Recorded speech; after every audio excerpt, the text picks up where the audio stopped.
Well, as we roll our way here into the end of the week, we are talking about some changing weather conditions. Now, we are looking at more of an organized to widespread storm chance here as we roll into our Thursday. But then following that chance, we are talking some warming sunshine that will be taking us all the way through Sunday with the potential to return back to some of those 90s we were experiencing early this week. But as we have that sunshine that will stick around through early next week, we will have more of attention on some windier weather. But it is going to be a little windy here even as we head into our Thursday. Now, we keep seasonal temperatures just around 84 degrees, and we are going to be talking about those storm chances, but let's focus on that southwesterly wind here for a moment, where we're noting that the increased up to 20-mile-per-hour winds will be around, with even some gusts getting up to about 30 miles per hour. Now, that southwesterly flow is what's going to continue to keep much of east of the divide mild temperature-wise, but everyone's going to feel this wind pushing on through as we are getting some of those, at least some 30 to 35-mile-per-hour gusts. Could find some higher gusts,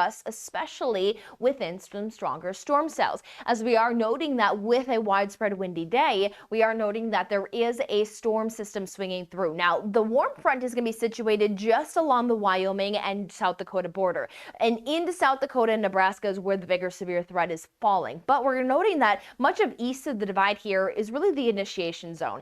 And that means that a few storms, as they start to fire up, could potentially bring some of those gusty winds, as well as noting there being some maybe small to large hail and some localized downpours. So we're really watching that initiation zone, as what we'll note is that warm front will continue to lift in and set up for a very warm environment, especially closer to the plain regions, but will then set up for those storms to carry towards those plain regions where it's warmer and have more of that organized potential. But again, a lot of initiation zone, few scattered storms. They're really possible through much of the afternoon into the early evening. So stay wary. But then cold front should be making its passage into early Friday, which is going to leave us then with some quieter weather to follow. May have a stray rumble on Friday, but the risk is looking to be fairly minimal, more across the southeastern portion of the state. So here east of the divide, again, staying mild. We have some of those at least mid 80s. You can see where it's a little warmer, and that's where it's going to be a bit more unstable from areas like Cheyenne up through Gillette.